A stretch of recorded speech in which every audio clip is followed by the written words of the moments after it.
Page 12, exercice de compréhension 1.1. Écrire explicitement la matrice qui est à la fois symétrique et antisymétrique d'ordre 2. Donc, si on parle d'ordre, donc on s'attend à trouver une matrice qui est carrée, mais lorsqu'on parle d'emblée de matrice symétrique et antisymétrique, il faut que notre matrice soit carrée, c'est-à-dire une matrice qui comporte autant de lignes que de colonnes. D'abord, rappelons-nous qu'une matrice qui va être symétrique,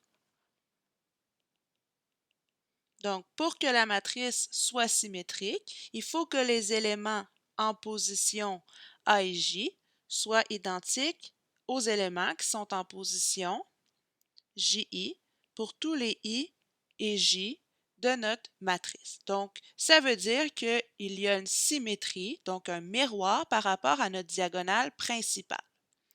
Et pour qu'une matrice soit antisymétrique,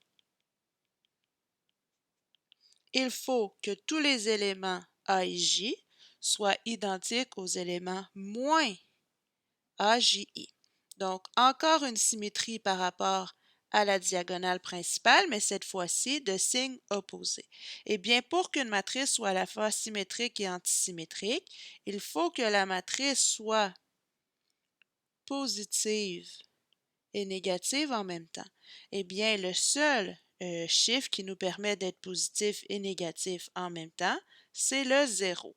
Donc, pour qu'on respecte à la fois la condition de symétrie, donc un miroir par rapport à la diagonale principale, et que la symétrie soit respectée et que l'antisymétrie soit respectée, c'est-à-dire qu'un élément en dessous de la diagonale est positif, celui au-dessus de la diagonale est négatif, eh bien, le seul qui est à la fois positif et négatif, c'est le 0.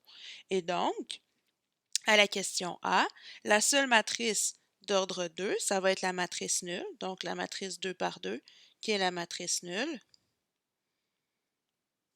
qui contient sur la diagonale principale des zéros. Est-ce que c'est vrai que j'ai une symétrie? J'ai ma symétrie ici, puisque pour tous les IJ, A12 est égal à A21, c'est vrai. Et j'ai l'antisymétrie en même temps, puisque A12 est égal à moins A21, eh bien 0 et moins 0, ça donne 0. Et donc, la seule matrice qui satisfait les deux en même temps, c'est la matrice nulle. Et donc, à la question B, une matrice d'ordre 3, eh bien, c'est le même principe. La seule matrice qui va satisfaire ces deux conditions-là, cette fois-ci, c'est la matrice nulle d'ordre 3, donc la matrice qui contient 9, 0.